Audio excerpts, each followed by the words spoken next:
Hello दोस्तों, नमस्कार। एक बार फिर से आपके चैनल में बहुत बहुत स्वागत करता हूं। जी हां दोस्तों, इस वीडियो में हम बात करने वाले हैं संस्कृत के 30 अति महत्वपूर्ण प्रश्नों के बारे में। 30 अति महत्वपूर्ण प्रश्न, ठीक है।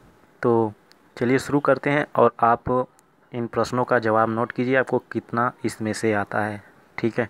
चलिए शुरू करते हैं दोस्तों। पहला प्रश्न है, भारतवर्ष में देवभाषा किसे कहा जाता है? तो देवभाषा किसे कहा जाता है? तो संस्कृत को कहा जाता है। जी हाँ दोस्तों। दूसरा प्रश्न है, सबसे प्राचीनतम वेद कौन सा है? तो सबसे प्राचीनतम वेद है ऋग्वेद। अगला प्रश्न है, संस्कृत भाषा के अध्ययन से लाभ होता है? तो कौन सा लाभ होता है? तो इसमें चौथा ऑप्शन है, प्राचीन साहित्य का ज्ञान होता है। और प्राचीन साहित्य का ज्ञान होने से संस्कृत भाषा आसान हो जाता है। जी हाँ दोस्तों। क्वेश्चन नंबर 4, संस्कृत भाषा का आधार है? तो संस्कृत भाषा का आधार क्या है? तो व्याकरण है। अगला है क्वेश्चन नंबर 5, संस्कृत में धातु रूप कहते हैं? तो धातु रूप क्रियापद को कहते हैं। क्वेश्चन नंबर 6, पदों के मिलने की प्रक्रिया कहलाती है? तो इसका जवाब पहला सही है, समसन कहलाती है। क्वेश्चन नंबर 7 है, आधुनिक आर्य भाषाओं का उद्भव हुआ? तो संस्कृत से हुआ है। क्वेश्चन नंबर 8 है, अशुद्ध शब्द है? तो इसमें से पुस्तक, श्रेष्ठ, दुष्ट, ये शुद्ध शब्द हैं। श्रेष्ठ सह, ये क्या है? अशुद्ध है, श्रेष्ठस। क्वेश्चन नंबर 9, किसके अनुसार कविता से कीर्ति प्राप्त होती है? तो आहम के अनुसार कविता से कीर्ति प्राप्त होती है, इन्होंने कहा था, ठीक है। क्वेश्चन नंबर 10, संस्कृत व्याकरण में वाच्य कितने प्रकार के होते हैं? तो संस्कृत व्याकरण में वाच्य 3 प्रकार के होते हैं, ठीक है। क्वेश्चन नंबर 2, लिट लकार किस काल का बोधक है? तो लिट लकार भविष्य काल का बोधक है। दर्विका का हिंदी अर्थ है गोभी। दर्विका मीन्स गोभी। क्वेश्चन नंबर 13, प्रथम पुरुष बहुवचन की विवक्षा में जिस प्रत्यय का प्रयोग होता है, प्रयोग किया जाता है, वह है तो छी प्रत्यय, ठीक है। क्वेश्चन नंबर 14, अहम आवाम वयम किस पुरुष के रूप में है? तो उत्तम पुरुष। करण कारक की विभक्ति कौन सी है?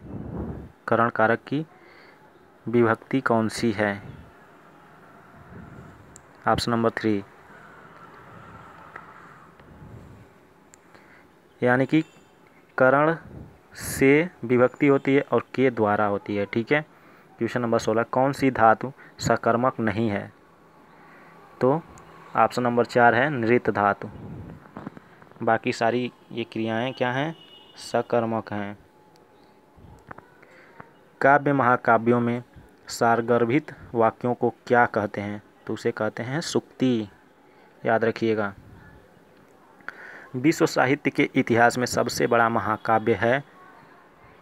तो सबसे बड़ा महाकाव्य है महाभारत, ठीक है। महाभारत ग्रंथ है, लेकिन इसमें आंसर आपका श्रीमद् भागवत गीता दिया गया है, ठीक है। अगर इस प्रश्न पे कन्फ्यूजन होगा तो आप हमें कमेंट में बताएंगे, ठीक है। कमेंट बॉक्स में ज़रूर हमें बताएं कि इस दोनों में से आंसर क्या सही होगा। क्वेश्चन नंबर 19, 12 को संस्कृत में कहते हैं, 12 को संस्कृत में क्या कहते हैं? तो ऑप्शन नंबर 1 द्वादशन या द्वादश, ठीक है। क्वेश्चन नंबर 20 है, शुद्ध वाक्य है? तो ये वाक्य दिए गए हैं, आवाम पठाव, ये आपका शुद्ध वाक्य होगा।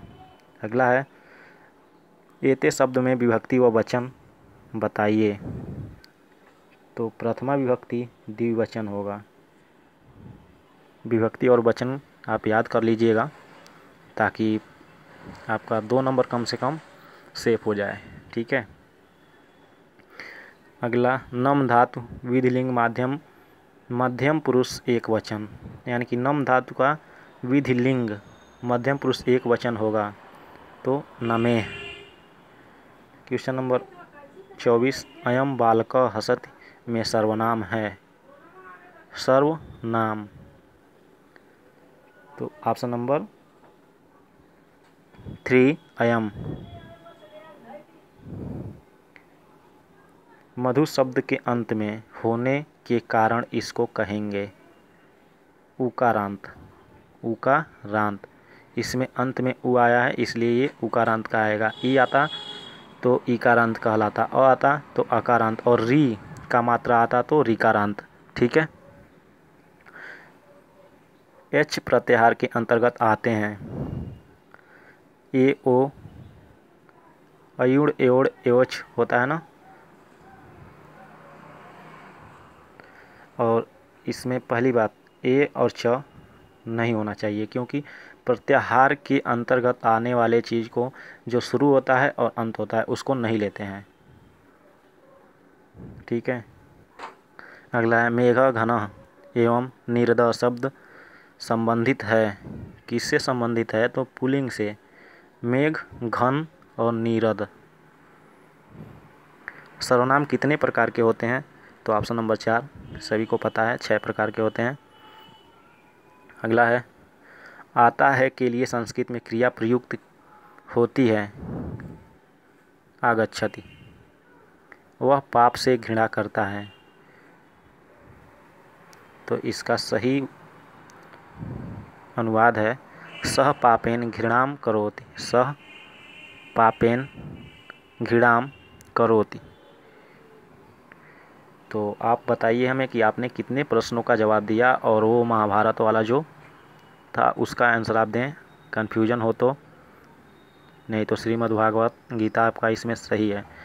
वीडियो अच्छी लगी तो लाइक कीजिए, शेयर कीजिए और चैनल को सब्सक्राइब कर लीजिए, साथ ही साथ बेल वाले आइकन को दबा लीजिए। दोस्तों थैंक यू, आप सभी का दिन मंगलमय हो।